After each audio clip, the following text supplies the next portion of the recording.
Hey, Kliq This fans, want to get closer to the show than ever? Join Kliq This TV.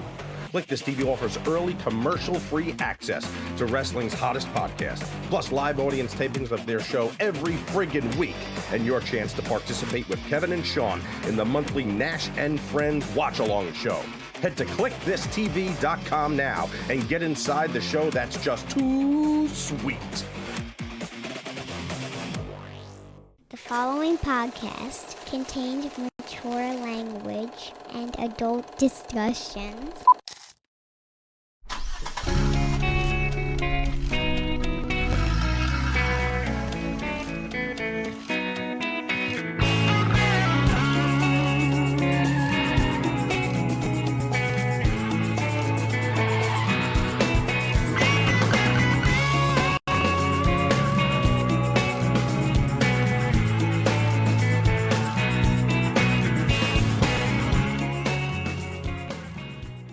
Kev, a legend has left us. Yeah. Not Nash, there he is. We just got word that Terry Funk has passed. Legend. You know, they do this thing with that legend word now, Kev. Like, it's become a marketing word in wrestling now. Like, anyone who's retired is a legend. Like, your figure, you know, the Duke Drosy figure is a legend's figure. So, I mean, to some maybe, but the word legend really, I think, needs to be reserved for a few, you know, for an elite crew. It's not just the WWE made it a designation. Anyone who's done is a legend. You have a legend's contract. They also did they were no longer called the WWE wrestlers. Everybody was a WWE superstar. And certainly not everybody is fuck no. Superstar. Right. So, but Funk would be one of the ones that you would allow into that group. You would allow that stamp to be put on a Terry Funk. I talked to Terry about a year ago, in July, for the he gave us the foreword for Todd is God, and he was in a facility at the time. So I had to contact him there, and he got back to me and gave me everything verbally on tape over the phone for the forward, which exists. I'm happy to have gotten that. And then like for a few days after that, he would call me, and it just seemed like he wanted to talk. Like, I worked with him a few times. He probably didn't fucking remember the videos we did together, or that we produced the roast to him. And and he would call and just little bullshit things for like 5 minutes, and I was wondering, like, are people seeing him? Or I know his wife passed away, and I think that was a contributing factor. I hit him hard. Yeah. But the first time I met him was with him and his wife in Venice Beach, and I put it on Instagram today because I rarely post anything, when one of the boys die, unless they were somebody that was special to me, I just remember the first time I met him, and I just kept asking him about Roadhouse and about different movies that he was in. Yeah. And he was just like, and like anybody else would be wanting to grab a guy like that and get into his head, get smartened up. And, I didn't give a fuck, man. I just wanted to hear his stories about on set. Well, Terry's a funny fucking guy. Was a funny guy. If you get him talking, get him rolling about shit outside of it. He took his wrestling very seriously, but we were drinking sake too. We were drinking sake and beers, and it was like, as the day went on, his wife was looking across at me, and she's like, she said, Terry. I think she said Terry's age. Like, in other words, like, that was probably 31. So you were just starting. This is I could drink all day. Yeah, I wasn't even phasing me, and he was starting to get a buzz.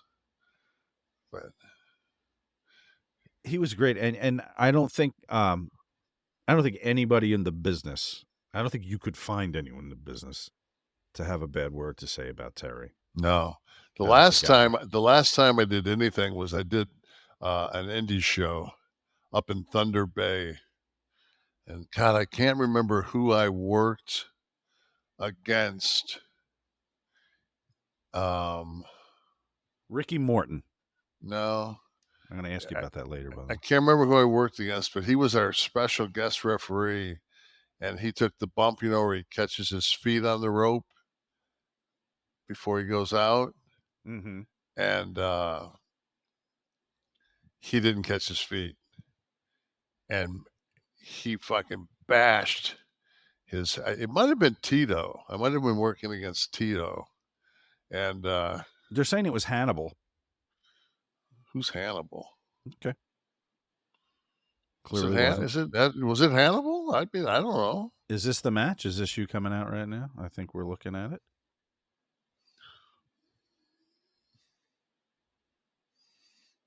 Look happy to be there. Yeah. Who's Hannibal? Let me see who I ever worked against. Oh, Hannibal. Hannibal's the guy that sued Abby for giving him hepatitis. And I'm in the ring with him. Nice. Him. Yeah. But you get your blood work every other day, so you think you would have known if there was an issue. Okay. Yeah. God, there's piece. You just name a match and you can find it in 6 seconds, right? Yeah. Good house. Well, fuck! Look at the card. Hannibal. I mean, you got the Funkster. You got a couple. You got the Legend and a couple of superstars. And Nash. So, all right. So anyway, and I think I'm to, and I'm not kidding you. I brought up during this match. Tell me about Roadhouse, because in the ring. Yes. Because the only way, every time I met him, I always would say, "Tell me, so you were in Roadhouse, right?" And he, "Fuck you, Nash." What was Swayze like? He grabbed my chin like, what was Swayze like? So what year is this, guys? 11, 12, 13? I thought 11. I thought I saw 11 somewhere. Is this true? Either way. I wonder if Terry had a fucking flashback as me with kind of a Sam Elliott long gray hair thing going there. I can tell this story now because both of the participants are dead. We did the Ring Roast 2 was the roast of Terry Funk, and who was a terrible selection because everybody loves Funk so much nobody wanted to make fun of him. So I thought it would bring out the best in people to have fun with him, but they just didn't. Whatever. So superstar Billy Graham comes, who I'm thrilled to work with. Did a great timeline, and he did an original oil painting of Terry Funk that he wanted to present on the dais. Now here's a roast. I want people to make fun of Terry. This fucking guy did an original oil painting of Funk that he's going to present him, and James let everybody know beforehand so everyone could make a really big deal. So I'm there when he's telling Terry this. Terry's listening. He's like, he's like, James, can I see it first so I don't laugh when he gives it to me? He was so funny, Terry. He was great and a legend and one of the few that deserve the moniker legend. So Godspeed, Mr. Funk. He did the favor for me in WCW when we had the hand job match. No, we had the match in Cincinnati. Oh yes, you sent that to me today. Yeah, sold out for the commissioner. So got a little color for you there and everything. Yeah, the Funker. He was totally selfless. he told me, I said, what do you want to do for finish? He says, I want you to give me that power bomb, but I want you to give it to me. Set up 2 chairs and give it to me through the chairs. I'm like, no, we don't have to do that, man. We just do it. We just do it on the mat. No, man. Like, all right. Amazing. We'll be covering him extensively this Saturday. Actually, no, this is Monday, so we covered him extensively this past Saturday at the Museum of the Moving Image in New York when Todd Gordon and I hosted the screening of Beyond the Mat featuring Terry Funk. Feedback from last week. Rip Rogers Smokey Johnson says, as a fan of the Steelers, I'm really pulling for the Lions this year. Be cautiously optimistic heading into the year, Kevin. I like the culture that Dan Campbell is building. I hope they take the next step. Oh, excuse me. I'm going to vomit all over the mic. Take the next step this year for all Lions fans' sake. You guys deserve it. Aiden Hutchinson is a beast and can be a potential DPOY if all goes as planned. Well, so he's ready. He's ready for your Lions this year. Mark Cafe Brown. Hi, Sean and Kevin. Can you guys do an entire show on road stories? I've heard some, and man, I'd love to hear more. WWE stories of the Kliq, traveling around the U.S. and overseas. See if any members of the Kliq had a regular girlfriend from each state, like Janetti. No, practically everyone was married at the time, right? All you guys were married. How do you, and you're traveling with 5 guys, with you're triple heel in a room. With you. No. Yeah. You guys, what would you guys room when you guys were on the road together? You would get how many rooms? Would you do 2 a room? 2. Well, we would usually, if it was 5 of us, we'd get 2 rooms, and then we hopefully adjoining, and then we would get 2 beds and then a rollaway. Mm-hmm. So. Right. Yeah. You rentals, you could all ride together. Obviously, 5 could get in a large car. Vans. Oh, right. And mostly we used to go hose wagons, those 15-seat vans, those big motherfuckers. Oh, so you could the 15-seaters. Yeah. Well, just because you had bags, and yeah, that way there you had the back seat. The all the way back seat was the sleeping seat. Then What were you in for the car accident we talked about? That was a Lumina Chevy Lumina. Oh. But the van that looked like a fucking a bullet train. Oh, the pointed front. Yeah. That's why you could easily scoop the car scoop the car and turn him on his hood. John Corpy, Kev is absolutely correct. Most back issues are core issues. After 3 surgeries, I figured out my core was weak, and once I addressed that, my back pain ceased. I did get a lot of offers to help me with back pain after talking about that gimmick I got that I lay on. Anybody offer to adjust you from inside? No, that was from the rear. No, none of those. Move that coccyx a little bit. Slip your coccyx out.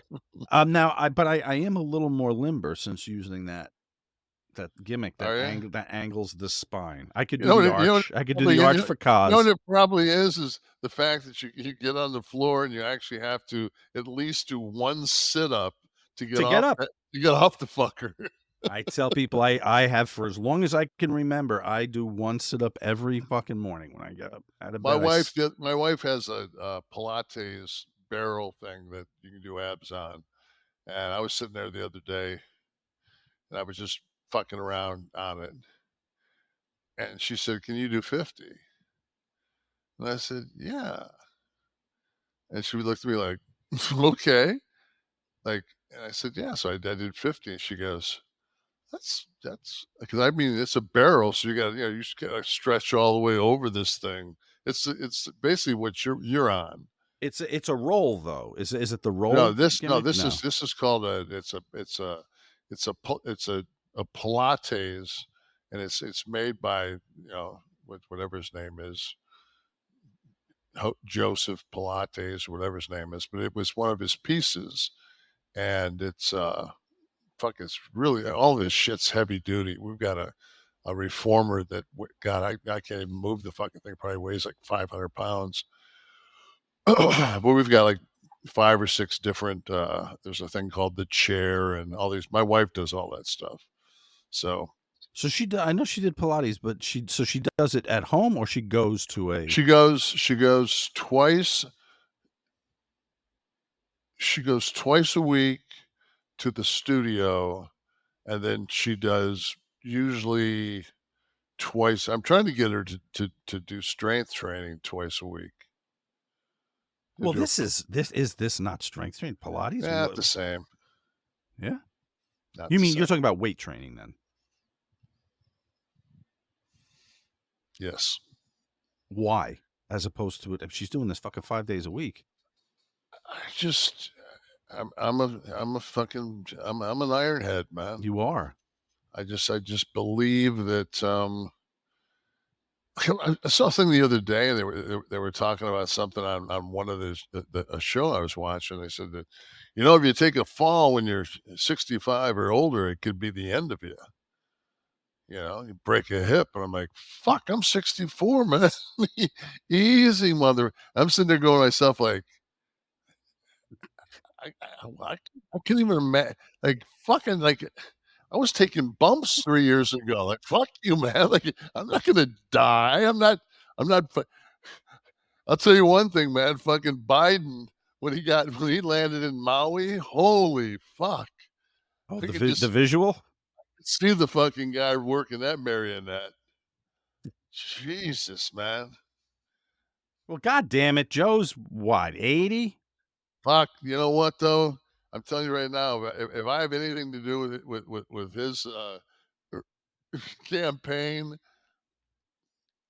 don't fucking walk him in and let him fucking start reading shit off a piece of paper. God, it was fucking brutal. I can't believe nobody. Tamara and I were just cringing. And I'm like, what? Like, he went off on a tangent where, about his wife and his daughter, his first wife and daughter being killed, and how he wasn't sure when he got the phone call whether his boys were okay. And it wasn't until he got there and found out that his boys were okay, which coincided with the, people still missing loved ones in Maui. And I'm like, somebody couldn't have put that together for him to where it was like tight. And then as he started to read it and fumble fucked, as soon as he fumble fucked, just tore it up and says, you know what? I know that the $700 that you got in FEMA is not enough. It's just a start. You got to start somewhere. We're gonna be with you until this is finished. We're gonna do it right. You have my word.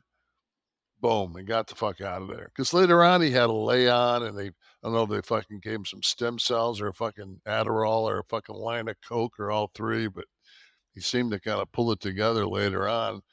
Can't let some motherfucker The Hunter fly Biden diet. No, but there was somebody on one of our things that said something about maybe you should stop fucking worrying about Trump so much and worry about who put the cocaine in the West Wing. I'm like, dude, really? Like, I'm sure Hunter Biden, wasn't in the men's room with a key.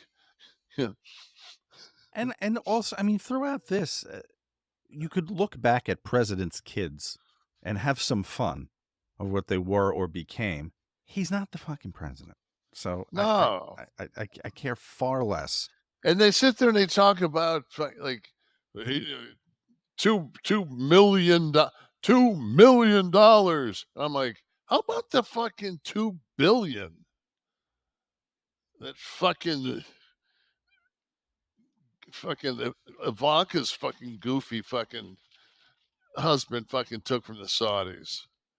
Like, when are we going after those fucking guys? They you mentioned Biden with the script. A friend of mine who was in law enforcement his detail was to be with Clinton when Clinton spoke near us here one time at a 9/11 event when he was president, and he's on the side of the stage, and his speech writers run over with the draft that he's going to get up and speak. They hand it to, Mr. President, here. He said he did this. Okay. Handed it back and walked out.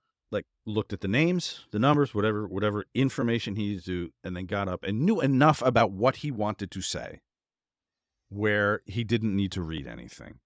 And it's just one of those gifts. If you're going into this line of work, for God's sakes, and you're going to speak, you're public speaking every day of your life, however many times, whether it's for the press or at events, it's a skill, and it's not a muscle. It's an innate thing that I guess part of you is born with. Some of it's got to be memory, focus, concentration, the ability to block everything out and go up and do what you're prepared to do.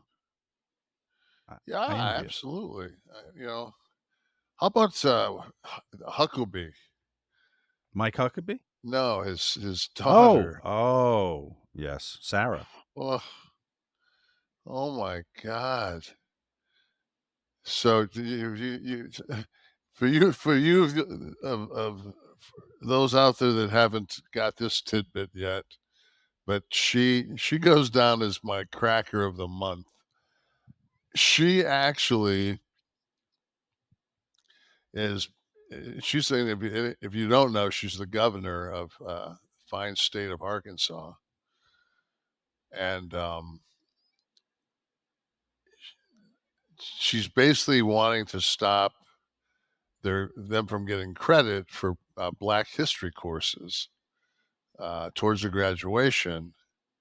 And she's saying that what they're basically doing by teaching Black history is they're making the whites hate. They're just basically, it's causing hatred. And not that the fact that the Arkansas 9 just so happened to be in Little Rock at the Central High School in 1957, I believe, when 9 Black students decided they were going to go to an all-white school, and the National Guard had to basically walk them in. But that you can't teach that, because number one, it's in your state and it makes you look like shit anyway. And I'm just curious to when we as a country realize that Black history is our history. It's U.S. history. There's U.S. history. Just because the people that are depicted or spoke of are of a certain heritage, or in this case, they happen to be Black. I mean, it doesn't, but they're not allowed to have a place in, I mean, but then again, so many of those were able to get some really fine skills, life skills. Well, I mean, yeah, later on in life, blacksmith, because everybody knows that man's origin is African. I'm sure they didn't have any kind of blacksmith going on before they were taking slaves and putting boats. So yeah, just, but when you speak like that and you're that ignorant and you actually got voted into that state, it's just like, fuck, man, I'm sorry, but Biden at this point right now should be spending some of that money that that he put in for a bypass, just the Arkansas bypass. It should be some way you can drive over that fucking state. Oh, never actually hit. Never, yeah, just there's no exits. There's just it's like Massachusetts. They got a couple of those fucking pizza joints and a fucking gas station on the fucking on the freeway. or the turnpikes. It's in the new. It's in the infrastructure bill. I think I think it might be. But that was a whole thing. There was a movement in red states, to limit how much history that made the founding fathers or an aspect of American history look bad. And there's a totality to every story, and I think it's just, let's not be, I learned a very different history. You learned a very different history, probably in public schools in Detroit when you went to school in the, whatever it was it 60s? I don't know. But there was the omission. I mean, we learned about Columbus and his friends coming here and having some dinner with the Indians, and that's where it began and ended in the textbooks. So we can learn the totality of history. Germany's a very good example for how they handled. I mean, was there anything more nefarious in history than the goddamn Holocaust? And they teach it. They own up to it. The swastika is illegal, but making a strong comeback here. No, it's still in Germany. Yes. There's yes. That's worldwide. They weren't just trying to. I know people like American culture, and they just weren't watching TV on January 6th and decided that they were now going to do it. This was independent thought. This is a situation that's anti-Semitic. I mean, it's across the globe. Mm. Oh, the anti-Semitism. Yeah. But so Germany made it policy to make it illegal and to teach it and own up to it. And I remember when I was working for Bankers Trust across the street from the Trade Center, which was an investment bank, and we were bought by Deutsche Bank. And there was a whole meeting where, when they were buying us, the representatives, whoever the fuck it was, that came over for the meeting, was like, we have to disclose our entire history. And they were a bank for Nazi Germany. Yeah. Well, I mean, if you're a bank, the fucking gold is in people's teeth that were in the vaults. Yeah, but exactly though. But if you were a bank in Nazi Germany, and they were that was the Reich, they were in charge. I mean, it's just So you don't hide from that stuff, But there's a way to handle it. It was so funny when I went to Detroit, and we were staying at the Pontchartrain Hotel. And a couple of people said to me, like, where did they come up with that name? I said, you, and I'm like, oh, well, yeah, because you didn't grow up. I said, there used to be a fort here. And Cadillac, like this was a huge fur trading. And Fort Pontchartrain was, that was like the basically Detroit before, that was Fort Detroit basically, but it was called Fort Pontchartrain. And I said, then in 1902 they built the Pontchartrain Hotel on top of this. Then they tore it down. They built what we're in now. And they're like, how do you know that? And I said, well, besides the fact that fucking they had the history of the hotel right next to the elevators, I said, we had like probably from second, third, fourth, and fifth grade you were taught Michigan history, and then sixth, seventh, you were starting to get American. Then by the time you got into high school, you started getting world history. I'm just thinking like, wow, like it's not like shit's not even taught anymore. Like people don't know anything. And my wife and I had this discussion, and I want to get your input on this. So if I say the Arkansas 9, and I bring that up in the discussion, and they say, we're not going to talk about that. And I have a phone and I have a Google, I'm going to find out what the Arkansas 9 is. Like you can ban all the books you want, but if you want to find information out there, you can find information out there. So to anybody that's out there that maybe young, maybe they've got racist parents, and they're not allowed to have that discussion. You can always go in your room and you can look up whatever you want to. You can look up Black history. You can search find old photos of Jerry Jones. Jerry Jones, the Cowboys. Was it high school? Yeah, wasn't he in a high school photo? I'm gonna find it here. Was it blackface? No, I thought we covered it here. It was a big to do. Go ahead, continue. I'm gonna find the photo for you. No, I'm just saying that you can. I mean, you can always find ways to educate yourselves to the wrongs and rights that this world is, because it's what's this here? Oh, so here's Jerry Jones. Jerry Jones trying to in Arkansas in 1957 as the black students enter North Little Rock High School. Let's pull him up. Is he? He's a part of, but is he? Well, he's just a spectator at this point, I think. Yeah. Boy, you can hide from nothing today. Yeah, but knowing Jerry Jones, he's probably saying, "Well, I'll tell you right now, man. If I had a football team, careful." There's number 1 draft pick. There's number 7 draft pick. Go. I'll trade for 16 on him.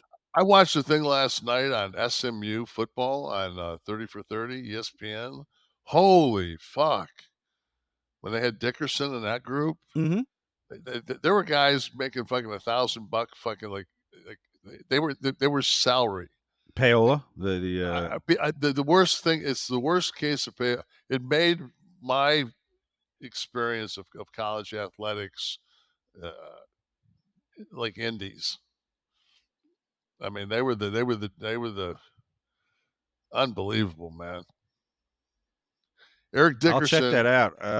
Eric Dickerson is. They showed Dickerson is going to go to either Texas A&M or SMU, and he says he's going to go to A&M.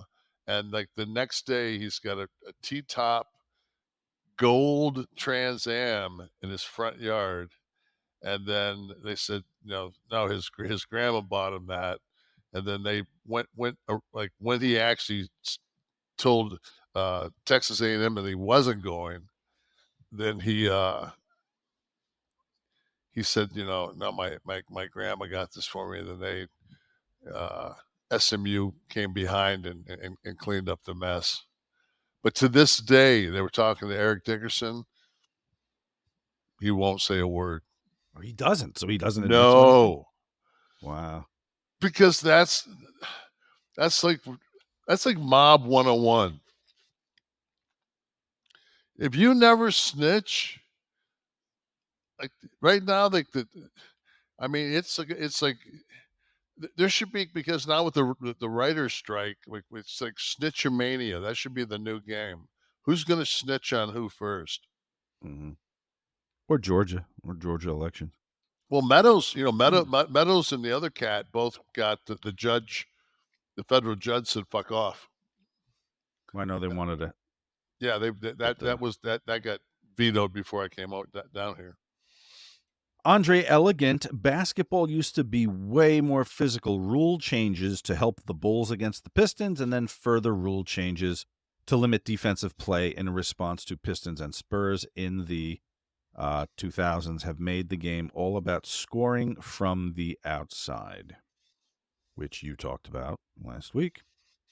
Tom Talker 2000. What it is Kevin is a lack of respect for other people. Driving today, people are in their own world, and God forbid if you disrupt that sanctity and bring them back to reality with a small toot of your car horn. It's basically like you're doing them a favor saying, pay attention, or why are you even behind the wheel? and then you get chewed out for it. It's a no-win situation. Playing on your discussion of those folks at the red light on their way to the George Strait concert, was it last week? Fuck, wow.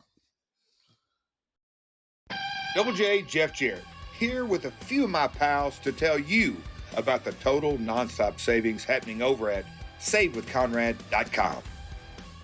My name is Chance Ellis, and I'm a top guy from Chalmette, Louisiana.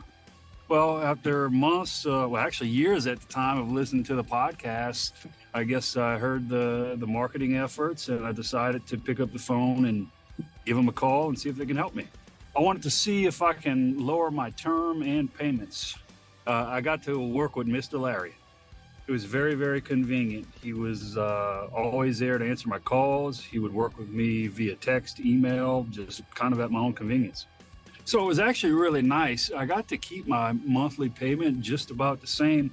However, we cut down 10 years on the life of the whole mortgage, and I believe it was right around $200,000. So I saved a whole lot. So I'm top guy Chance Ellis. I've saved 10 years off the life of my mortgage and about $200,000 thanks to SaveWithConrad.com. In my world, it doesn't get any better than 5 stars. Find out how much money Conrad and his team can save you by strutting over to SaveWithConrad.com. So right now, strut on over to SaveWithConrad.com. NMLS number 65084, equal housing lender. Woo! Ringspan says Rob Van Dam looked phenomenal against Jack Perry on AEW Dynamite. I agree. He still got it and then some. Amazing. Sounds like he'll be doing more with Tony Khan too. Cannot wait. By the way, guys, let's not forget The Godfather either, where weed knowledge is concerned. Was Charles steeped in cannabis education? Yeah, but I mean, I think that almost a different vibe. Like he never was preachy about it. He was just a heavy consumer. Okay. I've never heard Charles tell me the cannabinoid and blah blah blah blah blah. Like he's well, like, guess what, everybody? You're going to hear some of that tomorrow night. Bitch. Tomorrow night, if you're listening live here on Monday, tomorrow night on Nash and Friends, available at KliqThisTV.com. Go sign up because Rob Van Dam is going to sit with Kev and me and go over the old times on Kliq This TV tomorrow night, 8 o'clock Eastern. Should be fun. Always enjoyed Rob. Get him to go over that JBL story again for everybody. If anyone didn't catch it, what happens when you destroy Rob's Zen in the locker room? I would imagine a professional wrestling locker room to be a zenless place anyway. Whether there's a, as Rob said, I'm fucking loud and I'm from Texas and blah, blah, blah, when he did the impression. But I would imagine not to get a lot of zen. If I'm looking to get into a meditative state, I probably wouldn't hit a professional wrestling locker room. You got to know where to go. In the building, you mean? When we were so blessed, man, in retrospect, because Hogan always had his own locker room, and he always had beer. So you guys would go over. Yeah, we just hang out in his room, and he's always laid back. Did Sean have his own spot? Nope. Okay. For some reason, I thought. No, we started. No, I remember what Tammy told me. We started putting the Kliq signs up on the doors. Yeah. And then once 2 or 3, they would open the door and see 3 of us and be like, "Fuck this! I don't want to dress here." And then because then the whole thing was like our number one, the first offense was, okay, if somebody comes in here, give it like a minute or two, and then we'll just start putting each other over. And then fucking be picking their bags up. Tammy said that Vince would give her and Sean his room when they were hooking up. That's what Tammy said. Silence. I wasn't aware of it. Okay. What did I hear today? I heard somebody telling a story on the internet about. I was looking for stiff ones on the internet, and who the fuck was it? They were talking about Scott, and was it Giant? Scott. They didn't know Scott's sense of humor, so when they met Scott, when they would be working with him, he said something like, "Hey, I look forward to kicking out of your finish," or something like that. When he was that was the Dudleys. Was it the Dudleys? I thought it was. No, it was the Paul Dudleys. We walked in. Vince had brought us into Sanford, and had told us, like, you guys, nobody wants you there. You guys got to be on your best behavior. So we get to LA, and Scott, like, we sit downstairs and we have a couple of beers, and then we go up to Hogan's room, and then we had, like, we just ordered a couple buckets of Coronas and some shrimp cocktails, and the three of us sat up there. We went to bed. Scott got up the next morning, and, like, we had an early morning, like a 9:30 limo to take us to Gold's Gym to catch workouts. Scott no-showed, and he didn't answer his door. So I said, all right. We came back, and now it's like, they want us there by 1:30. It's like 11:45, and we're at the Staples. And all we got to do is go in and have the computer generated images done of our faces. So you sit in a room and you circle around in this machine. It was for new figures, new merchandise. I'm calling Scott, and Evan Courageous from 3 Count, who's, I don't know what he's doing out in LA, but he's with Scott. And, like, he's like, no, I got Scott with me. He's pretty summed up. Like, oh, fuck. So we go back over to Venice, pick him up, and we take him into the building, and Hulk was pouring coffee down his throat. And we went right into catering to get some food in them. And then as we're walking out of catering, there's the Dudleys are walking towards us. And it's like, and the Dudleys are kind of in the area where the trucks would back up. So it's like a large area where a bunch of the boys are kind of, milling around. And Scott goes, whoa, the Dudley boys. He goes, man, I love your finish. And they're both like, wow, thank you. He goes, can't wait to kick out of it. And like you could just see 10 dudes just like, I was like, nice opening volley. Of course, I get called into Vince's office and get screamed at. I told you to. Because of that? Yeah. You didn't even say it. Oh, I know, but I was told, like, you're the babysitter. Yeah, and I said, fuck. I said, and I told him, I've told him that 1,000 times. I'm like, dude, he's a vampire. He doesn't need to sleep. Like, he's not going to go to the gym. I have to sleep. I got to go to the gym. I can't be up. Like, I have to get 6-7 hours sleep to get to the gym in the fucking every day. It's like, it's great. We can tell Scott stories all day. Well, I wish the fuck they would. I will pay. I'll give $10,000 towards your legal defense, Scott Hall, if you'll change your name. Oh, in Georgia. In this Georgia thing. I'm so fucking tired of hearing Scott Hall in a negative connotation. Every time they always bring up the grid of like the 10 and faces. But it's blacked out. There has that, right? I did see one with the picture saw one today today. where it was blacked out. But I did see one that was blacked out. I'm like, yes. fuck, man, are they trying to really put some fucking heat in my bro? Man, can't even die to escape it, can you? Listen, another thing I saw today, in addition to the fact that Scott Hall is under indictment. No, but that, I mean, seriously, every time they say Scott Hall, it's like jarring to me. It's like, fuck. It'd be like them saying my son's name. It's just like, Jesus, man. Like, fuck, really? Well, it's, when you think Scott, common name, Hall, probably common last name, but I don't hear them together ever. I rarely root for somebody to get the fucking Jack Ruby, but fucking I do this guy. He's kidding.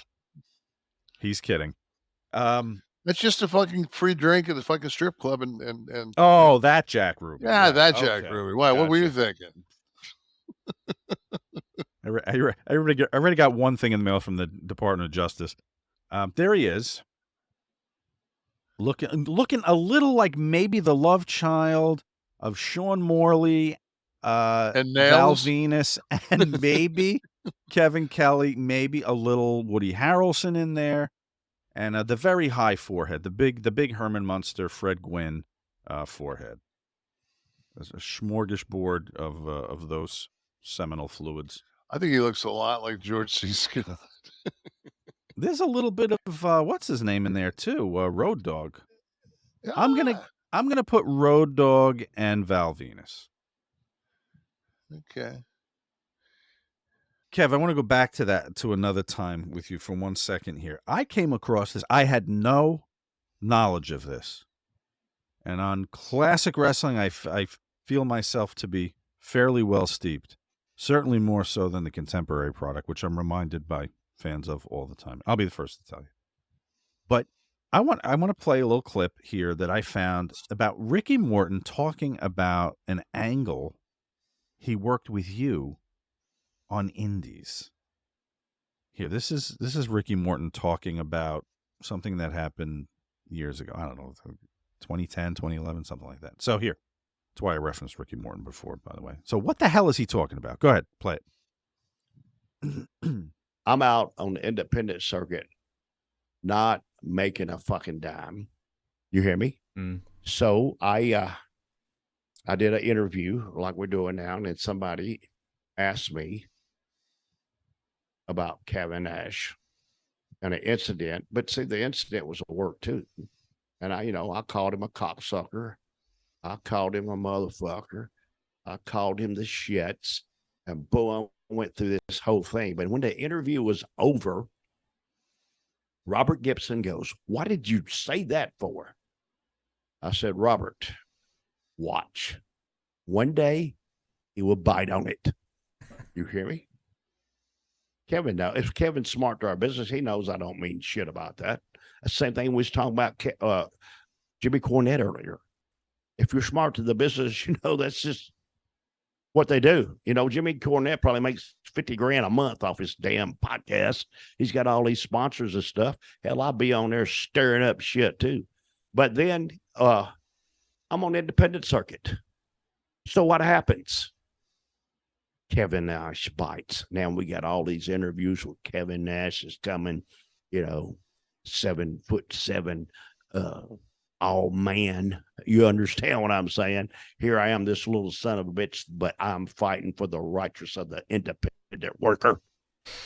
You're the guy that did this shit right here. Listen to me.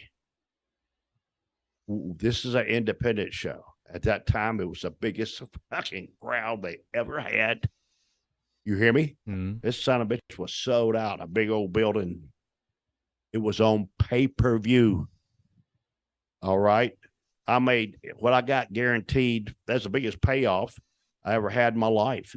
I think I got paid like $4,000 for that son of a bitch. And then I got paid $3,000 off the pay-per-view money. You see what I'm saying? That's a $7,000 house. Now, so you end up having a match with him? So what happened off of an interview? So he cut the promo.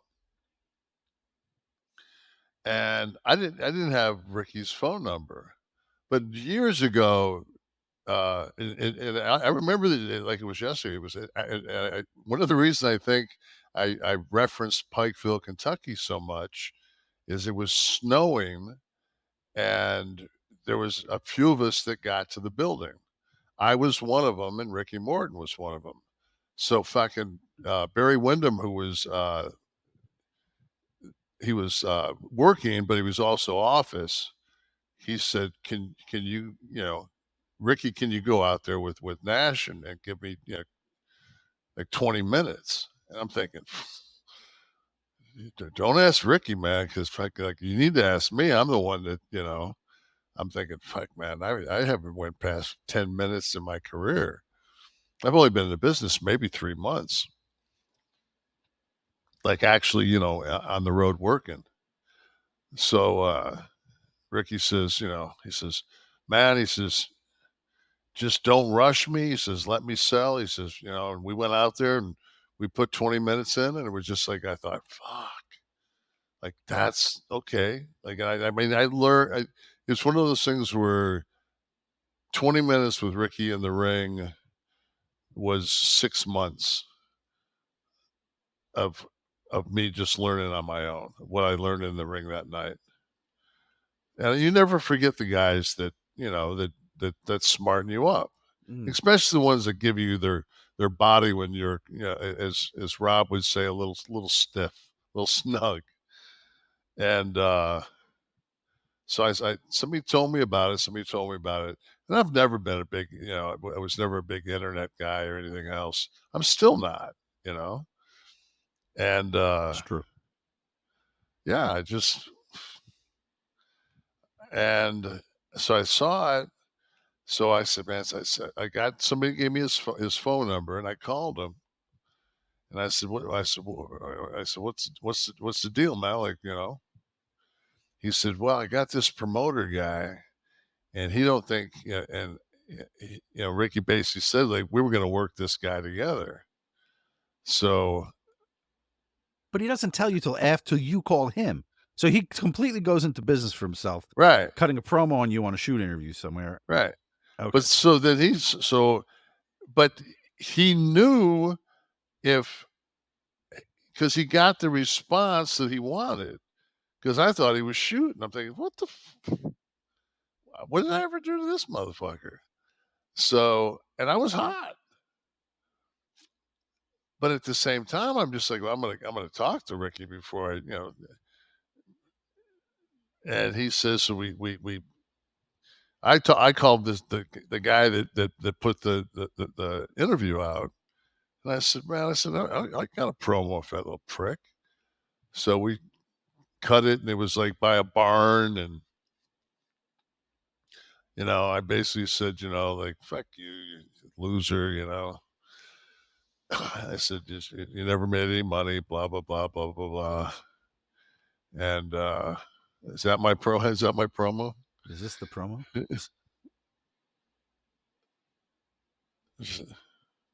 Nash responding to Ricky Morton.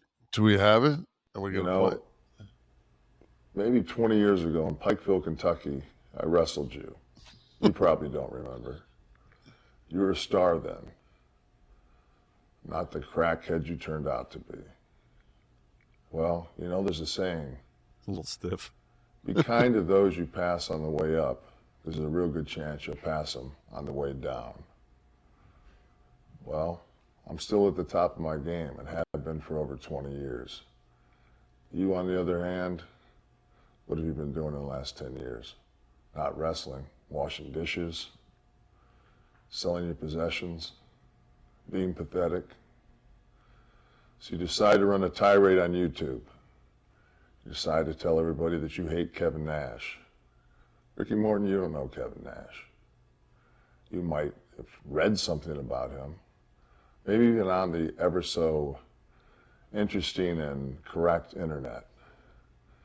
Maybe you looked me up on Wikipedia and saw the facts. Props for knowing Wikipedia back then, bro. Oh, yeah. But finally, you'll get closure and I'll get closure. Because the match that we have on October the 15th, while the rest of the world cringes and waits for 12, 21, 12, 10, 15, 11, you don't really have to worry about anything else because pretty much it's all over for you.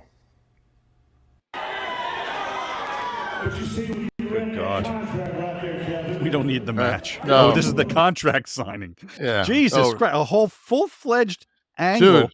This is like Putski and Ventura. We circa did 1984. I don't know what the was house there an arm was. wrestling contest? I don't know what the house was, but I swear it was like 8,000 people. What do you remember? Well, his payoff was clearly $7,000. Do you remember yours? Shit, I got paid. I got paid, and they put me in a private jet and flew me to Buffalo to do Raw or whatever I was going. And the thing is you're not. I think we did it in Virginia, and you're not allowed to get color there. And I exposed the turnbuckle and give him like 5 or 6 snake eyes, and he just juices to his boots. Hard way or he bladed? No, he bladed. Oh, all right. And but the ruling is that we both said that he now who's the referee? The electrician for the night, right there. I'm looking at a gentleman that maybe turned on the power in the building. Somebody that wasn't getting paid, and I think he's bleeding here. Yeah, I saw a little blood. Oh, there you go.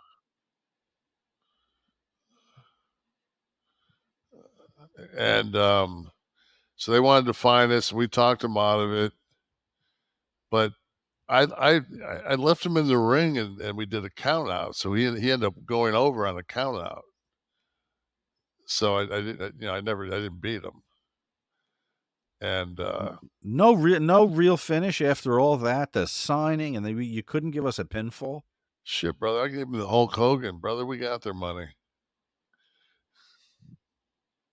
Wow. No, but it was a pay-per-view, and this is a whole aspect of wrestling I had no idea existed. Oh, It's changed a lot, my entire belief system. But it was that old school, and Ricky said it'll still work, and I thought, you know what, man, I'll give it a shot. And was this it? Was there a follow-up? Did this turn into a 6-man angle, or that was it? This was one shot. I want to think that me and Sean worked him and Robert in a tag somewhere, and then the fucking promoter didn't pay us. Like he shorted me and Sean. I think he screwed these guys, but he shorted us. A different promoter than this one, though, you're saying? Yeah, I was. Or was it this guy? Oh, same guy. Same guy. Oh yeah. I guess the pay-per-view receipts weren't what he. I guess when he got the bill for the private plane. The private plane and the 6 bottles of Camus and a Dom Perignon. Oops. And the fine for the blade job. All right, so you're smarting me up there. I'm going to smarten everybody else up here, and I'm gonna tell our audience. Did you know that the temperature at night can have one of the greatest impacts on your sleep quality? If you wake up too hot or too cold, I highly recommend you check out Miracle Made's bed sheets. Inspired by NASA, Miracle Made uses silver-infused fabrics and makes temperature-regulating bedding so you can sleep at the perfect temperature all night long. It's so important. Self-cooling properties for better quality sleep. That's the philosophy. Using silver-infused fabrics inspired by NASA, their sheets are thermoregulating, designed to keep you at the perfect temperature all night long. So you get better sleep every night. They're self-cleaning. This is amazing. Self-cleaning. The sheets are infused with silver that prevent up to 99.7, don't forget the 0.7% of bacterial growth, leaving them cleaner and fresher 3 times longer than other sheets. So no more gross odors or germs on sheets. 3 times longer without having to throw them in the wash. Plus, they're luxurious, they're comfortable, great quality. Miracle sheets are luxuriously comfortable without the high price tag of other luxury brands and feel as nice, if not nicer, than the bed sheets by some 5-star hotels. Okay, listen, stop sleeping on bacteria. I tell people this all the time. Bacteria can clog your pores, causing breakouts and acne. Sleep clean with Miracle. So you're going to go to trymiracle.com/Kevin. Okay, trymiracle.com/Kevin to try Miracle Made Sheets today, whether you're buying them for yourself or a gift for a loved one. If you order today, you can save over 40%.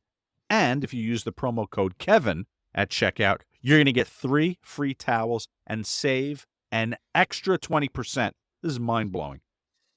They are so confident in their product, it's backed with a 30-day money-back guarantee. So if you aren't 100% satisfied, you're going to get a full refund. Upgrade your sleep with Miracle Made. I have them. I use them. I sleep on them. I had the dark gray Tamara color. just got a new set like a week ago. They are phenomenal. They're heavy as shit when they're in a box. And they're heavy, man. You get that king bed box.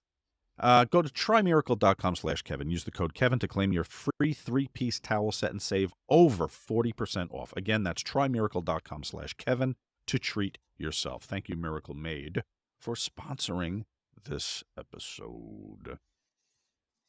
Elon Musk, our old friend. We haven't mentioned him in a while,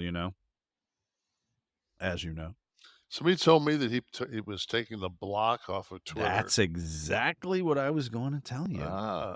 This is going to upend a lot of people's game because, first of all, I couldn't understand why. I'm like, oh, is he just being contrarian to anything the original Twitter had? He's going to change. Then I found an article on Slate, which said that this was born out of.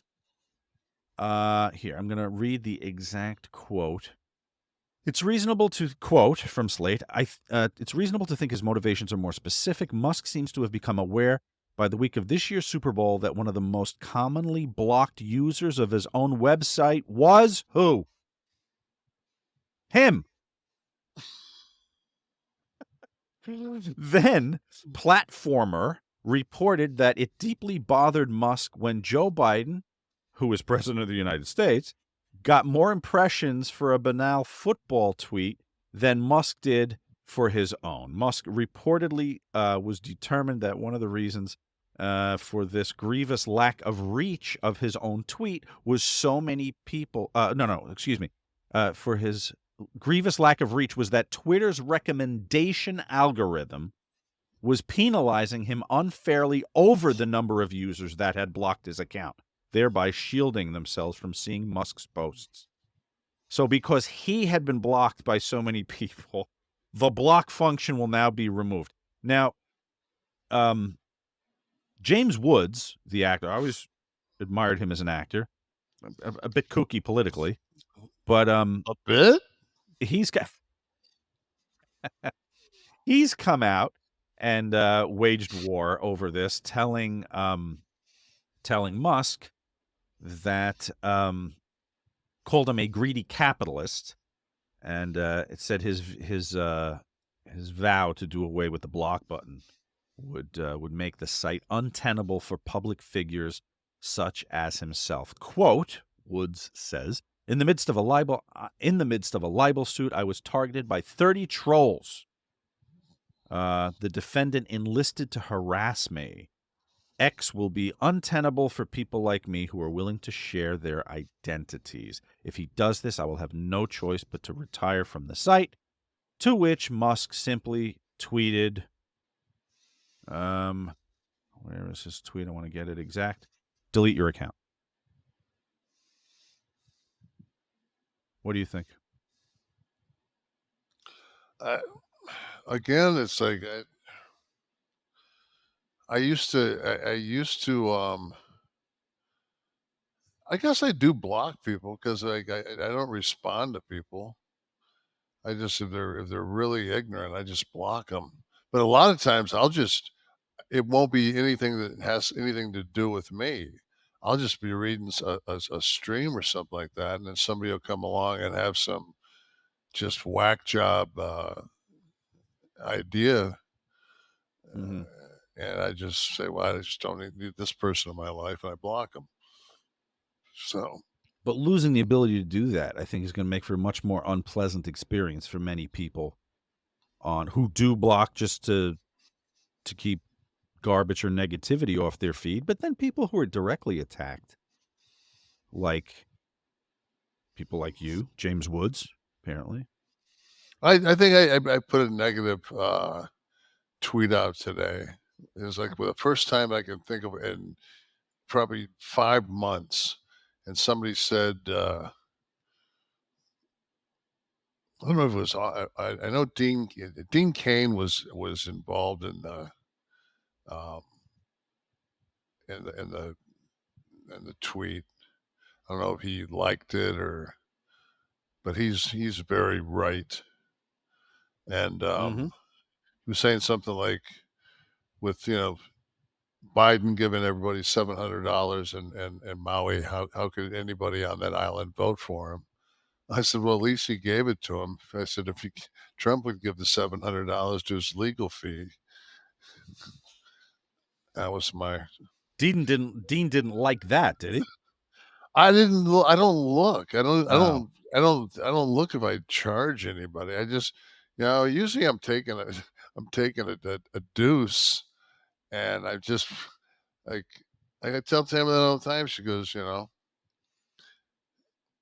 Perfect place to go on Twitter, by the way, too. Twitter or Instagram. Yeah, that's it. Check your accounts. Yeah, check your accounts. Check your emails in the morning. Check your emails at noon. Then after that, fuck it, man. I'm done. James Woods is supposed to have a massive hose, isn't he? I've never been in the fucking Turkish bathhouse with him. Never did the meat gaze at the urinal with James. I think historically, someone might have come out. That old partner, maybe Sean Young. I think they were together for a while. She might have said it. Maybe they did that really good movie where they were both fucking got hooked on coke. They were like in Hollywood or in L.A. God, it was good. I think I saw it. I think this is ringing a bell. Yeah, he's a brilliant actor. Oh, he's so good. It's a shame he's such one of my favorite movies of all time is Against All Odds, and he's great in that. Yeah. Always plays a scumbag though, right? He's always got kind of that thing. Steve, what was the movie he did with Young? Yeah, check that out. And then confirm whether he's hung like an elk. Okay, Wesley confirming he does historically have a huge one. What does that do for you, though? For me, nothing. No, unless I'm James Woods. I mean, after 8 inches, now you got to see. You're only using half, right? Yeah. So I don't get it. I think it becomes a conversation piece at dinner. When you meet somebody for the first time. Once upon a time in America, Steve is saying. So. I'm feeling it's not that. I don't know. We'll get confirmation of the film at some point. We already got confirmation of the size of his rope. He's right up there. Milton Berle, Huey Lewis. The actress was Sean Young that we're trying to put him with. Listeners driving to work are screaming the title. I don't think it was The Boost. Was it The Boost? Yeah. Okay. That's it. That was it. Yeah. I'm going to greatly miss the block button if it goes away. Let me just say. But back to the giant hose. Back to the giant hose. So you got a 42-foot RV, and you've got a 35-foot garage. So you can't shut the door. No matter what, it's not like anybody's tucking their balls in with a popsicle stick, or a tongue depressor. So just trivia. It's just trivia, man. I mean, if it's as fat as a can of soup, ain't nobody gonna be able to put it in their mouth. I don't get it. Unless you fucking want to throw it at your buddy and he catches it, and you guys do the fucking party games. Yeah, to the top. Who's up first? The wiffle ball bat. With the big string. Yeah, you got to get the thumb across the top. I know you were concerned earlier today when the news broke about Terry Funk. I know you initially thought maybe he was on the plane with our friend Yegevny'a, we talked about from Wagner. But and now that's kind of up in the air whether or not he was. Well, I'm looking for. All right, so here's what happened. So the report comes across that the plane goes down and he's on it. And this is the cat, for you guys that aren't familiar with the name, is the guy that was with the Wagner group that decided while he was driving west into the Ukraine, he would take a very hard fucking right and drive north to Moscow. Yeah, Yegevny'a Prigazhin. I'm probably mispronouncing that. Bug around here. I'm probably mispronouncing that, but I think it was Belarus that he exiled himself to get out of Russia after the coup attempted uprising. And we kind of put him on the clock upon doing that story. Well, I mean, today was 2 months to the day that he made the drive to Moscow. I don't think that's if he's not dead, that's an awful coincidence. All the way around. So we thought we saw these reports, and all the reports are from the Russian Aviation Agency. So, and then Kevin told me he was talking to Waltman, and X-Pac said he heard that might be a work.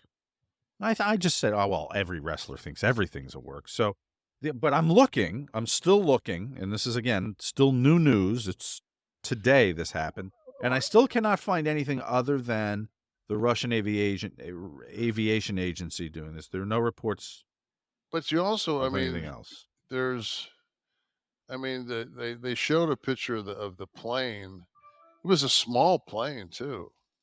10 people, right? Yeah, it's it's a fucking what are those MRs, whatever they are, and it was. But I mean, it's just there's nothing there. It's just it's everything's burnt up. So they would in order for them to get DNA would take them more than what the time that they've been allowed so far to We'll be collecting this. Our medic team in Russia.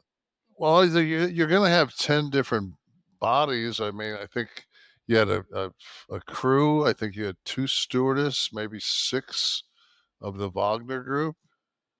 Let me ask you a question though. What's the fucking plane doing over Moscow? Apparently getting shot the fuck down. You get out of there. You're exiled. You're allowed to exile elsewhere. Then you get in a plane and you fly over Moscow. This is my whole thing. Putin is the fucking richest guy on the planet. I mean, they say that he's worth $800 billion. That's a lot of signings. That's a lot of Comic-Cons for you. Fuck yeah. So if you, that's a person and he's KGB. Like, that's not a guy that I wouldn't fucking rib him. I wouldn't fucking say anything negative about Putin. Like, he'll paint every fucking bench in your hometown with poison in case you just happen to sit down, and it doesn't care if take out half the city. 53,000 other motherfuckers die. He will get you. Like this dude fucking driving to Moscow in a fucking BMP was not probably the smartest move he's done in his life. All right, so we have 2 media sources. We have the Russian Aviation Agency saying it was shot down, and we have Sean Waltman saying that it may have been a work. So we're going to keep our finger on the pulse of I'm both. Going with Waltman. Those sources. I'm going with Waltman because he called the UFO thing way before everybody else. Listen. Our friends at BLUECHEW are here again this week, yes. Kevin. And if we're going to talk about sex, we're going to have to talk about BLUECHEW, okay? I think we got a special edition tonight. A special edition, and we've put the challenge. Well, first of all, there you go. There is BLUECHEW, and if you are not watching this, you are seeing some. You're seeing their commercial, Chew it and do it, as some of the lovely ladies of the Blue Chew sponsorship corps are holding the packages very closely to their chest. Looks like a couple of bars of soap and a fucking tube sock there. Unbelievable. Well done. Guys, you remember the days when you were always ready to go? Now you can increase your performance and get that extra confidence in bed. Listen up. It's BlueChew.com. Everyone knows Blue Chew. We've brought Blue Chew to the mainstream, and they are the unique online service that delivers the same active ingredients as Viagra, Cialis, and Levitra, but in chewable tablets, a fraction of the cost. Take them any day or night so you can plan ahead, be ready. Can we just keep that on a loop, maybe, right where we are? I don't need the big guy, the Sir Mix-a-Lot sitting on the couch there. We can keep this up. The process is simple for this, guys. Go to BlueChew.com, just sign up, consult with one of their licensed medical providers, and once you're approved, you receive your prescription within days. It's all done online, guys. No visits to the doctor's office, no awkward conversations, no waiting in line at the pharmacy. It works, and Blue Chew wants to help you have better sex. So discover your options at BlueChew.com. Chew it and do it. And best of all, we've got a special deal for you. Try Blue Chew free when you use the promo code NASH at checkout. Just pay $5 for shipping. That's BlueChew.com. The lady in the picture there and her two friends attached to her chest don't come with the pills, but hey, you never know. You might run into her in the mall, and if you're Blue Chewed up, you'll be ready to rock. Use the promo code NASH. Receive your first month free. Visit BlueChew.com for more details and important safety information. We thank Blue Chew for sponsoring the stiff one of the week. Now, the great thing about Blue Chew now, Kev, we put it to the test. We said, can it work despite intense visual interference, which might work counter to an erection? And Kev, you found an image of Rudy Giuliani, which we thought might suffice, might get any raging boner to head south. If you have the Rick Rude where you can't get your cock down, you've got to actually go to the ER and have them drain blood out of it.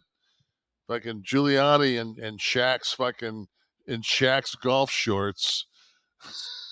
I thought this was a scene from Batman Returns with the Penguin, but no, this is Giuliani on the golf course.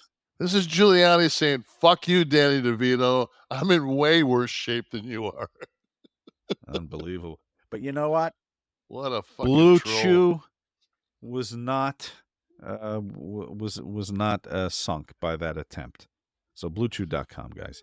This stiff one, it's very short, very pithy, very precise. Jonah Hill, an actor I find very amusing. I guess he was doing one of those junkets for an upcoming movie, and the reporter was asking too many similar questions, and I guess not flattering ones, as previous reporters. So this is Jonah Hill having had a little too much of the press junket that day. Because I'm fucking on Atkins, I've been eating shit all day because every fucking reporter comes in here and asks me what it's like to be fucking unattractive, and I want to fucking sit here and fucking kill you right now. I literally, my dream right now is to get out of this chair and fucking knock your teeth out of your head. Okay, well, no, fuck you. No, fuck you. Jonah, fucking...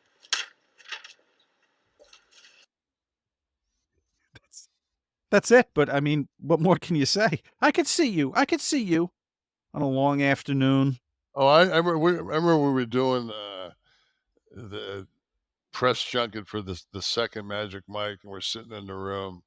And it's Joe, Adam, and myself, and this lady comes in, and it's Foreign Press, and she says, "So, how was it joining the group for the second film?" I said, "Well, I was actually in the first one." She said, "Oh, you were?" I said, "Yeah." I said, "I did that dance, which was a tribute to Claude Rains." She says, "I'm quite sure I saw it." And I said, That's the joke." I said, "He played the Invisible Man." And she just looked at me, and like the other guys looked at me like, dude, like, this is the forum. Like, you can't fuck with these people. I'm like, oh, I can. I've been drinking all day. I'm fucking smashed. Fucking Moxley's wife came in to do it. I never have talked to her, but Moxley's wife came in. I was bombed. I was drinking fucking. They said because they put out Entertainment Weekly, and we were all supposed to be on the cover, and they took me and Adam off of it. And I said, you know what, man? If I'm not good enough to fucking be on the cover of Entertainment Weekly, as one of the 5 dancers, you guys. I'm not good enough to be sober for your interviews. Absolutely not. And then they said, who's going to the junket in Europe? I said, not me. And the lady says, you don't want to go to London? I said, bitch, I've wrestled in Royal Albert Hall. I said, I don't need to go to London. I don't need to do shit. It's like, fuck you. Yeah, those junkets are brutal. For anyone that doesn't know, it's you set up in a room, usually like a hotel suite, and they just march in. It's all day long. 20, 30 crews. It's 2 fucking days. Oh, both 2 days. Okay, yeah.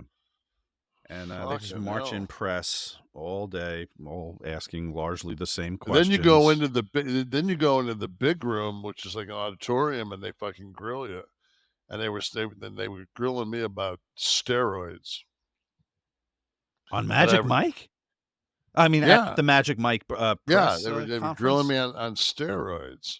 I said, no. I said, but I'm on TRT. And the guy said, what's the difference? I said, well, like, if you took TRT, I said, you wouldn't look like the bag of shit you do. And I went on to tell, like, different people, like, just different facts. The one fact I always say is, if, they say, well, what you're going to have, it's going to give you prostate cancer. And I tell people, so when the Renee Young interview is on Peacock, as Steve says, God, that should be. See if you can find that fucker, Steve. I'm looped. That's late. That's about 4:00 in the afternoon, second day. But there was a lady in a wheelchair that's been doing those press things for forever. And she said, she says, I've never quite seen anybody not give a fuck besides, she says, maybe Clooney the first time he got up here. And I said, well, I'm in good company then. She goes, oh yeah. She says, you laid it on him, man. I said, fuck you. What are the studio representatives' responses or reactions when you get off after you've handed the press a curveball, a foul ball, a knuckleball? Number one, you're not. They know I'm not a fucking Hollywood guy, and all these motherfuckers that sit out there and they say, oh yeah, you're fucking, you're hard fucking left because you got. I am not in any form or fashion in that ever looked at in that eye. I'm the Hollywood elite crowd you're talking about. Hollywood lefty kind of comments. My fucking, like, if you could pick, like, I think I'd rather fucking work 5 days of hard labor than go to the Oscars. Like, not my gig. Yeah. I hate I've been to 2 premieres in my career. Magic Mike. 3. I've been to 3. The 2 Magic Mikes and the Punisher. But the Punisher, I just walked the red carpet. I walked the red carpet, got to the end of it, got in a limo, and they took me to Jimmy Kimmel. And I did the Kimmel show while they watched the movie. Yeah.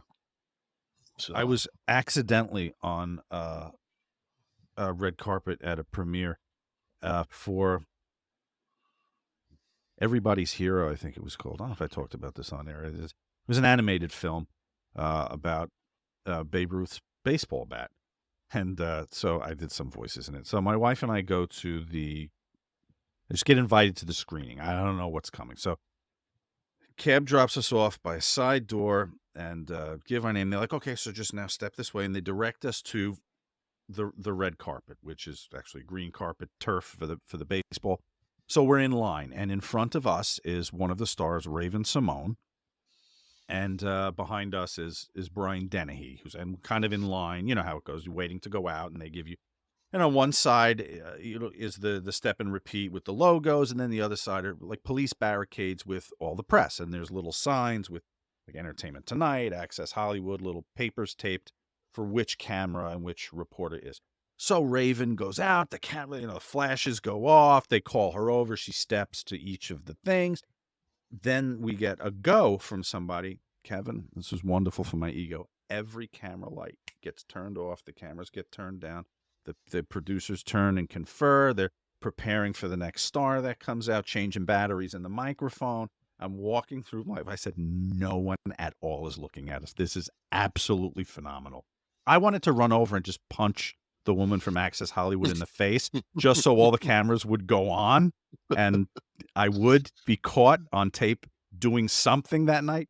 Right. I walked the whole thing. Once I was about 3/4 through, everyone turned the lights on. Brian Dennehy stepped out, and that was that.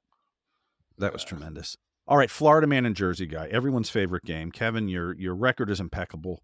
I got to say something real quick. Steve, can you share that with me after we get off the air? I don't know. Yes. Okay. Cool. So there you go. Thank you. All right, Florida man, Jersey guy, 2 headlines. I decided for this one, someone actually sent a tweet or a comment in one of the socials and said, you don't do any Florida women. And I feel like we have at one point. But so here for this one, I decided to do a Florida girl. Person? Florida, okay. No, Florida woman, Jersey chick. And so this is the all-female edition here, and we'll see how you fare with this. First headline, 29-year-old woman arrested after enrolling at high school and posing as a freshman. And woman sues Kraft Heinz for $5 million, saying mac and cheese preparation time is misleading. First one, 29-year-old woman arrested after enrolling at high school posing as a freshman, and a woman sues Kraft Heinz for $5 million, saying their mac and cheese preparation time. I'm going to go with the mac and cheese as the New Jersey because no, hold on. I'm going to go mac and cheese as the Florida because nobody that's 29 years old, let alone 13, wants to go to school in Florida. You're absolutely correct. So we go to CBS News for the first one. A woman was apprehended in northern New Jersey this week after allegedly using a forged birth certificate to enroll at a local high school. The woman, identified as Haejong Shin, faces a single third-degree charge for providing a false government document with intent to verify age or identity. So, and then down to Florida for the big Kraft lawsuit. Apparently, the preparation time was a big issue for Amanda Ramirez, listed as the main plaintiff. This is a class action suit, so she has arranged some others, I guess, looking for the $5 million settlement from because she claims they misled the public about the time it takes to prepare Velveeta microwavable mac and cheese. Ready in 3.5 minutes is printed on the box, and she says that Kraft violated federal law by saying that the Velveeta shells and cheese take 3.5 minutes. She says it takes much more time. Now, forgetting, of course, that microwaves are all different. All right, especially if you don't turn the microwave on. Right. Yeah, she's still waiting. Actually, the bitch is still waiting is the problem. Yeah. Oh, lovely. Listen, something that's going to be fun this year, Kev, I'm looking forward to this football season. You know that I go through a big withdrawal when football's over, and we all enjoyed DraftKings last year and talking about our bets, and your Lions did very well covering, even though they were losing, they were still covering the spread. This year, we are going to participate in a contest against all the other shows that advertise DraftKings on this network. We're going to pick 3 games every week, college or pro, and we're going to register them with DraftKings, and they're going to chart our progress and our rankings and standings throughout the football season, and it culminates at the end of the regular football season to see which show dominates the DraftKings football contest. And next week we're going to do our first pick right here live on the air for DraftKings. Let me tell everybody. Now do they does DraftKings give us our choices, or do we? No, we can pick any game. Any game, okay. Yeah, for the line, they're using the ESPN line. Okay. Is the instructions I was given. So go to ESPN to check the lines when we make our picks live on the air next week. College football fans, listen, are you ready for week 1? DraftKings Sportsbook is hooking you up with a can't-miss offer to start the season strong. This week, new customers can bet just $5 on college football and score $200 in bonus bets instantly. Anything can happen in college football. I love college football. Your team can go from unranked to dynasty mode in just a couple of years. Okay, changes come fast, and the only thing that's a lock is this great offer from DraftKings Sportsbook. It's amazing. Life's more fun when you're in on the action. You got a little action on the game. Always. It's much more fun to watch. So download the DraftKings Sportsbook app now. Use the code TKNP, the Kevin Nash Podcast, TKNP. New customers can score $200 in bonus bets instantly when you just bet $5 on college football. Only on DraftKings Sportsbook with the code TKNP. The crown is yours. If you have a gambling problem, call 1-800-GAMBLER or visit www.1800gambler.net. In New York, call 877-8-HOPE-NY or text HOPE-NY, which is 467-369. In Connecticut, help is available for problem gambling by calling 888-789-7777 or visit ccpg.org. Please play responsibly on behalf of Boot Hill Casino and Resorts. 21 plus, age varies by jurisdiction, void in Ontario. See dkng.co/football for eligibility terms and responsible gaming resources. Bonus bets expire 7 days after issuance. Eligibility and deposit restrictions apply. Brian Gewirtz, read a quote from him today, which I had to drill into further because my interest was piqued, because I had no idea that today's product is garnering more attention than the Attitude Era. Better buzz, Steve is pointing out there that I should say. Better buzz. But the examples he let me read his exact quote so I don't paraphrase. Zoom in from you there, Steve-O. It says, obviously the money it's bringing in through rights deals to television shows, it's benefited from the fact that even though viewing is just so much more segmented now, WWE, like most live sports, is a show that you need to watch live. And not just in terms of television and rights fees, but in live events, 2 nights like WrestleMania, that's everything they ever wanted when I was there, and now it's a reality. So that's so out of touch. Was there a time where... Oh, wait, there's another sentence. I'm sorry. Go ahead. No, I'm going to say that's out of touch. He says, so he goes to WrestleMania, which was, I mean, anybody that was there were people that had never seen pro wrestling before, that were Hollywood people, that thought like, oh my God, this is the second coming. Like they just thought that it was unbelievable. So so you have to go to live events, but we just did very limited research since this came out today, but they barely do live events. Right. You know, so I mean, if you have to see this live, and we asked our 11 Soft crew, has anybody been to a house show? They all said no. So it's like, if you have to see this live, you can't say you have to see this live at a WrestleMania. It's like, no, if you have to see this live. See, I interpreted that completely differently from his quote. When he said watch live, I thought he meant watch live as opposed to recording it.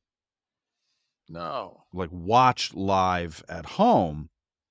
And I was saying, well, in 97, there was no DVR.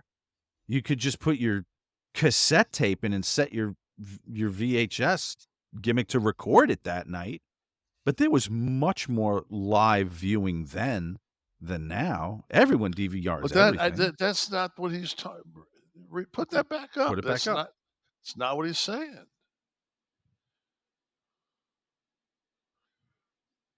WWE in the middle, like most live sports, is a show that you need to watch live. And not just in terms of television and rights fees, but the live events, 2 nights of live WrestleMania. Events. The 2 nights of WrestleMania and everything. So attending, you think he means attending live as opposed to, well, he said watching live, so I thought it meant watching. What's the difference between watching in person or watching on TV? I went to watch on TV. Yeah, and what's the difference in me watching? If I didn't watch WrestleMania and I watch it 4 months later at the exact same time it would have been on, and had no idea that it says live up in the corner because it was at one point live. No, that's bullshit. There's more. The second part of the quote deals with the actual programming and the tenor of the programming. It says, you want to bring that up? Okay. It's not even comparable to the way it was treated and presented in the Attitude Era.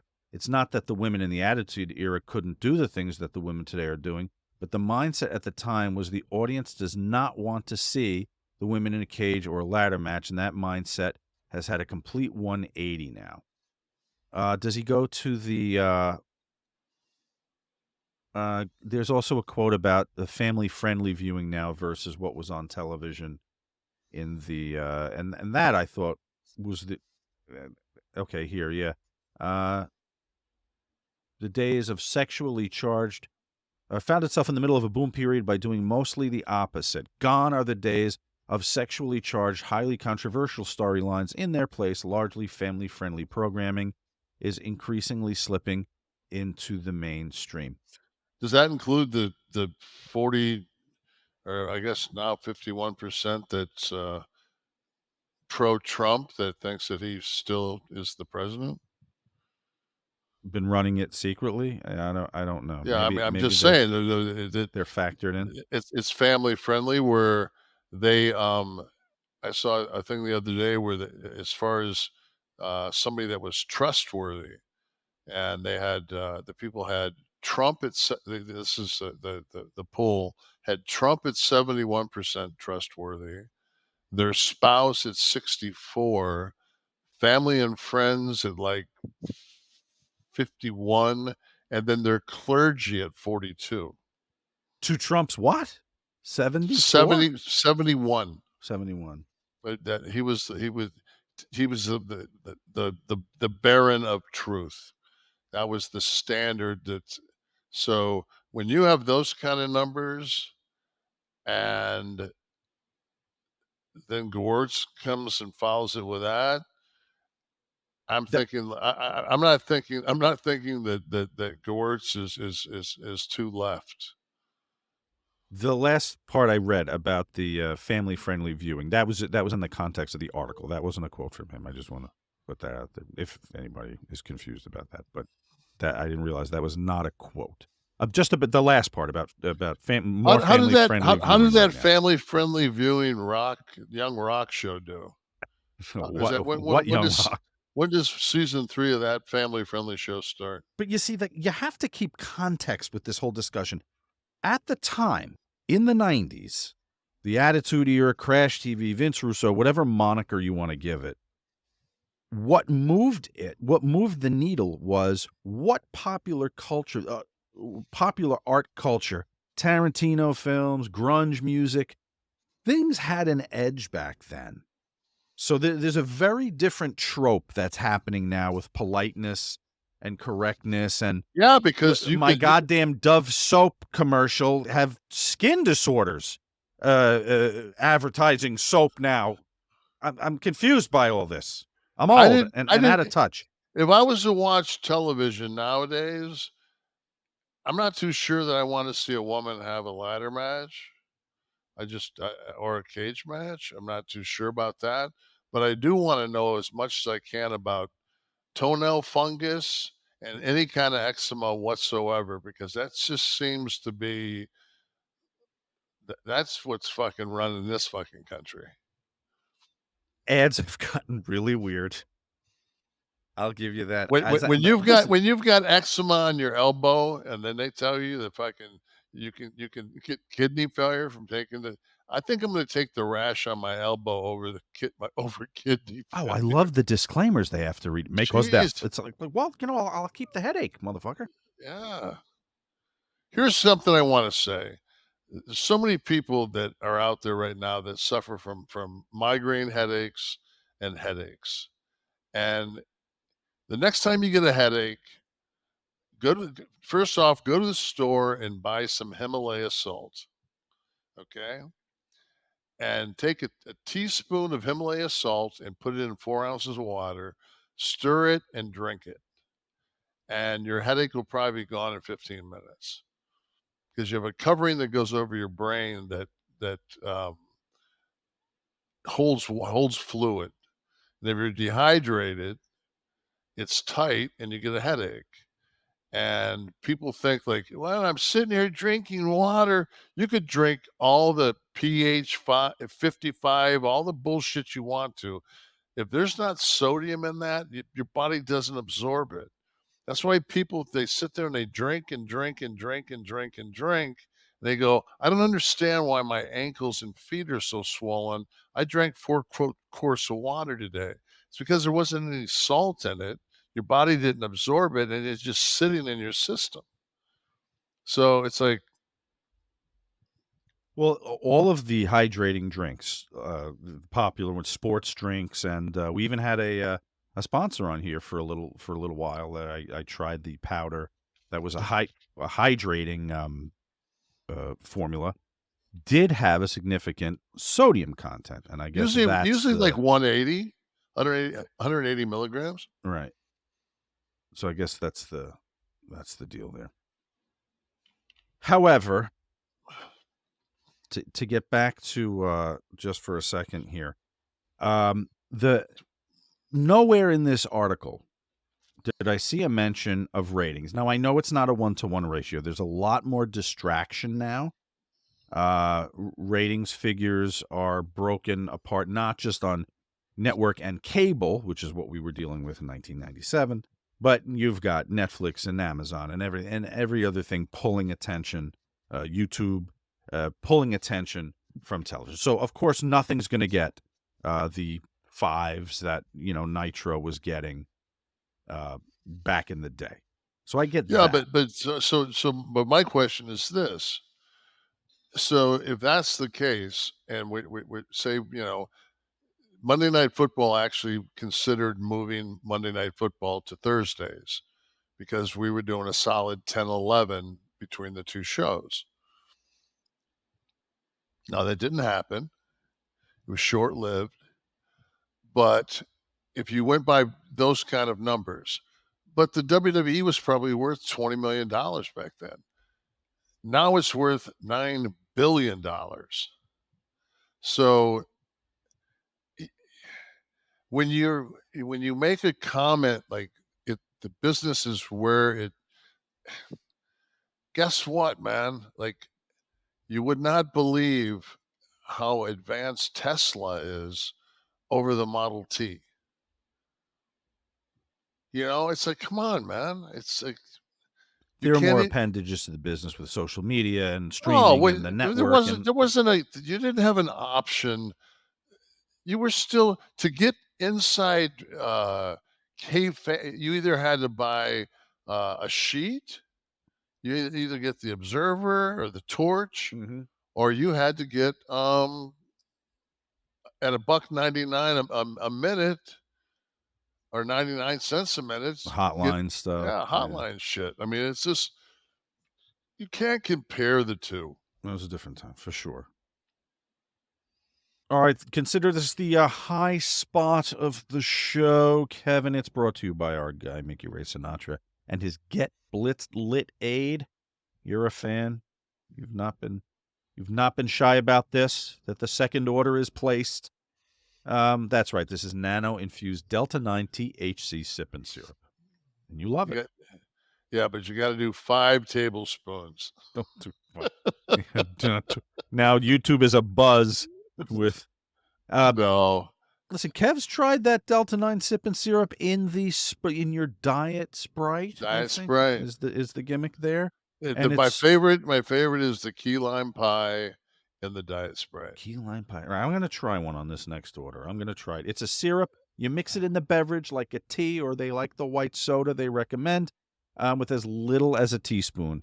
It's a fast onset, 5 to 15 minutes. Because it's nano-infused, it means it goes right into your bloodstream. It bypasses breakdown in the liver. It works like alcohol, and it is a tolerance killer. This is not some gas station Delta-8 bullshit. This is the real THC Delta-9, the THC you get from marijuana. If you're in Maryland, you can visit the Stay Lit Smoke Shop. But for the rest of us, it is legal to ship this from the Get Blitzed websites to all 50 states without a med card, as long as you're over 21, okay? So right now, you're going to save 15% by entering the code KLIQ, K-L-I-Q, at checkout. Go to get-blitzed.com. Okay, that's get-blitzed, BLITZED.com. Try the Delta-9 THC Sip and Syrup Lit Aid from Get Blitzed at get-blitzed.com. Use the promo code KLIQ. Save that 15%. Let us know how much you love it. All right, I love... Wonderful product. We love a good product. We love one that delivers on its promise. And you know what? Maybe if someone was here before and they're not here anymore, maybe they weren't delivering on their product. Maybe that's the reason you don't see them anymore. Kevin and I only back reliable products. Hashtag AskNash is how you get access to Kevin every week. Like Draven Filth, who writes, I would like to know the story behind the story of one of the greatest tag team matches in WCW history. Nash and Hall versus the 3 strippers on Nitro in late 1999. I've never been so sad to see Goldberg in my life. So, whose idea? What's the origination of this? And it's just more 90s fun. Gewirtz, this is 90s fun. I was chosen along with Dennis Rodman, and we were the masters of ceremony for the erotic exotic ball at the Cow Palace in San Francisco. So the Asian girl she's a porn star. So I asked her if she would come to Phoenix and do something on the show. I think I'm there maybe Friday or Saturday night, whatever night. So I get travel hooked up for her.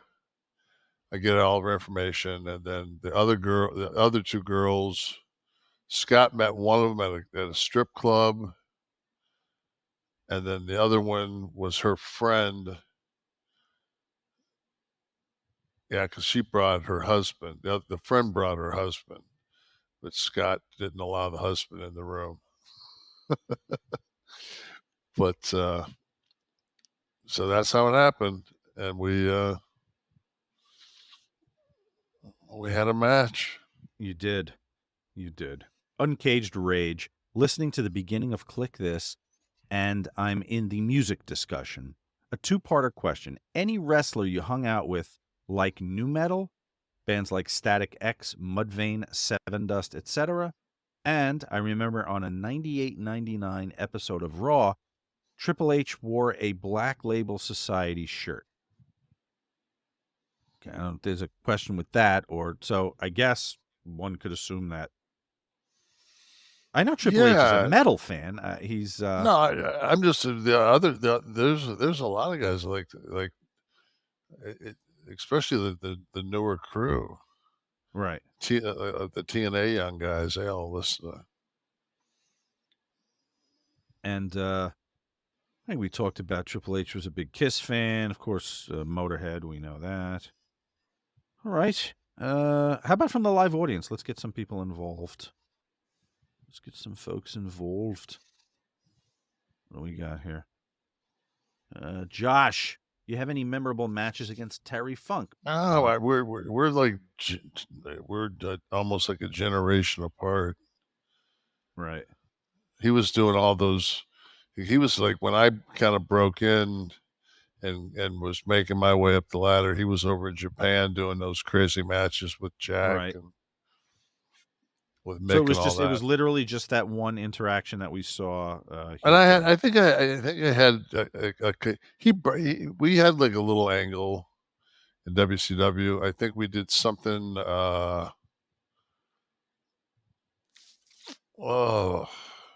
Like later on at an indie show, like a back, like we did an indie show, and then I came back. I don't know if it was Maryland Championship or someplace else. Okay. Okay. Anyone else in the house? Some questions? This is your time. This is your time. Anyone else? Patrick Nevin.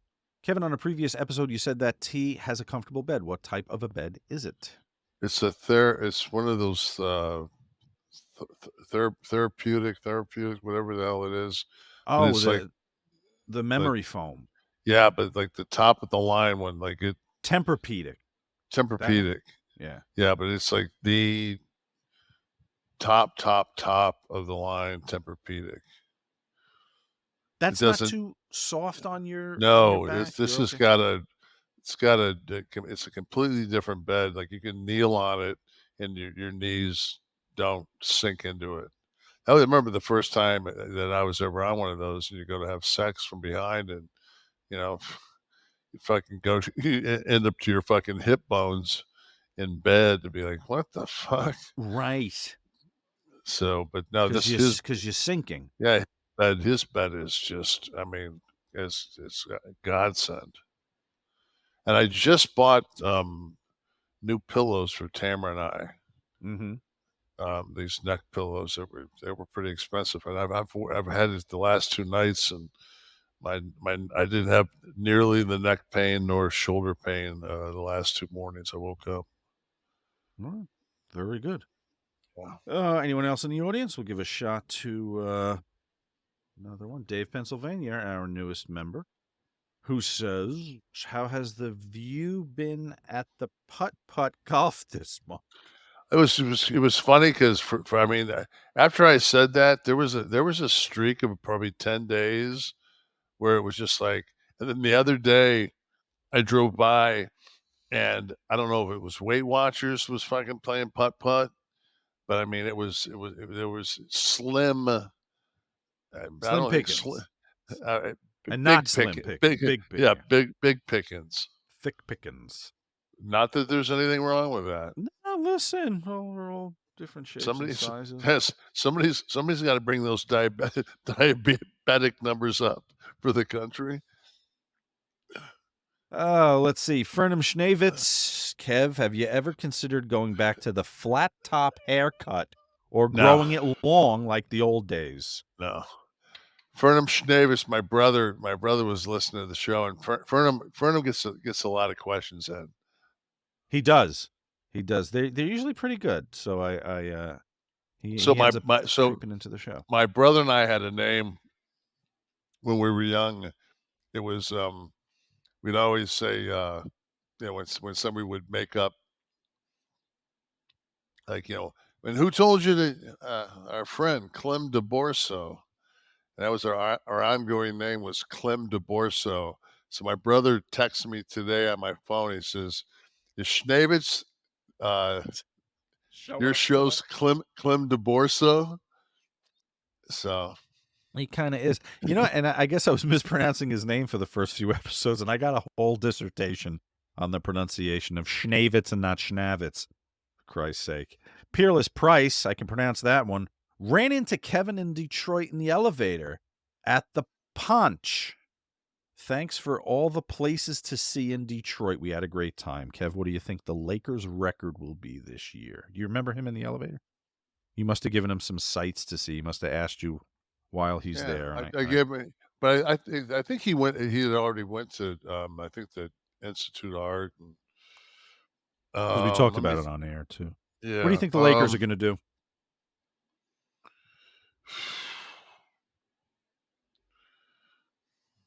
I have no. I mean, they'll make the playoffs. First round elimination. It sounds like. No. Fuck, they were Western Conference Finals last year.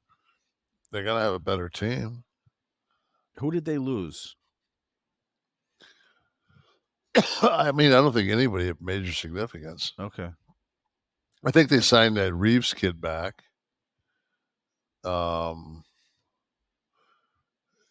It's just, to me, it just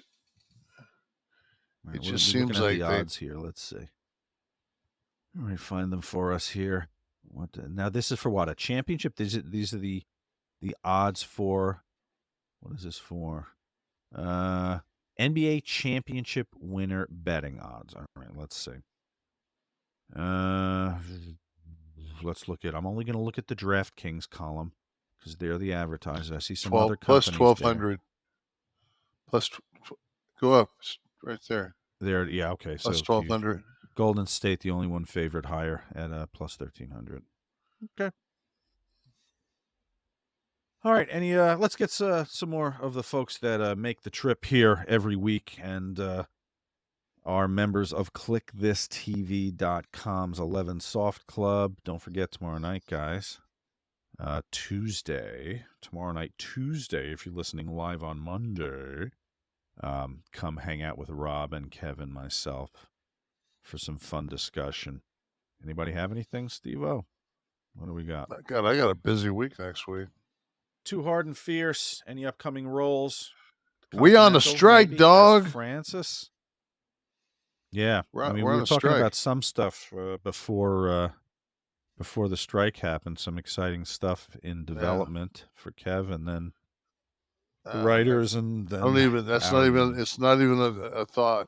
But there's I don't until they pay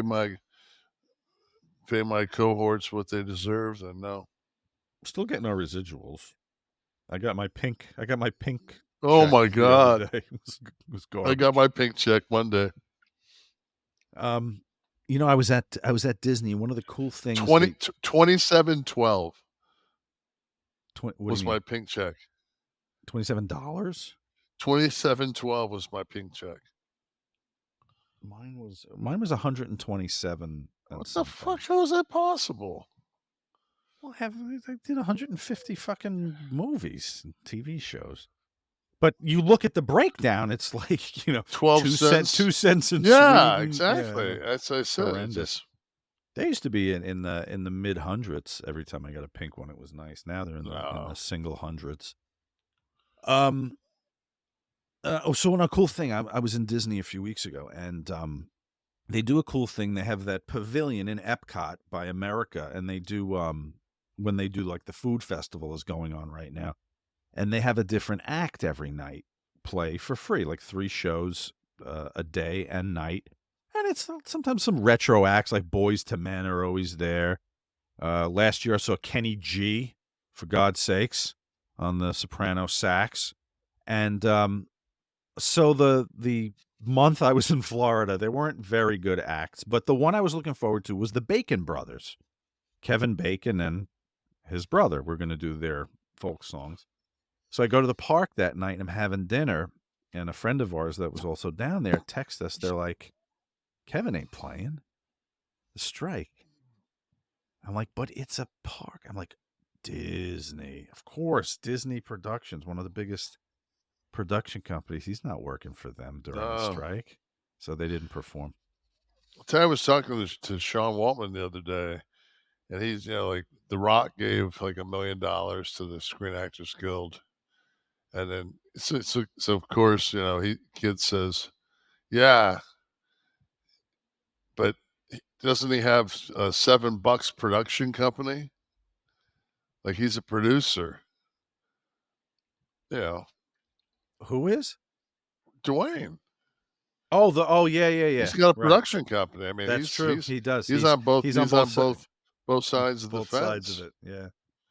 But I heard about some interim agreement. What do you know about the interim agreement? Anything? I don't know. I watched Perlman and Martin Sheen on TV last night. Got promo, so doesn't seem like anything's coming. Yeah, Ron Perlman's great. I mean, it just. Yeah, he's kind of moved to the forefront of the spokesman role there. I saw what's his name also was pretty vocal. I'm gonna forget his name from Breaking Bad, of course. Cranston. Bryan Cranston, yes. Saw him a few times at the stump. This is a fine time to remind everyone that Kliq This is a production of Butch and Sundance Media, produced in association with Podcast Heat, created by Tristan Nash, Kevin Nash, and Sean Oliver, producer Steve Coughlin, graphics by Dominic D'Angelo, title sequence and audio edit by Wesley Burleson, theme song by Dale Oliver, technical research by Tristan Nash, copyright 2023, Butch and Sundance Media. Kev, despite the strike, do you want to do another one? Yeah, I got Rob on Tuesday, this on Wednesday, and then I fly Thursday to Austin to do GalaxyCon. Can't wait to talk to you on Sunday night. Just pray I make my flight.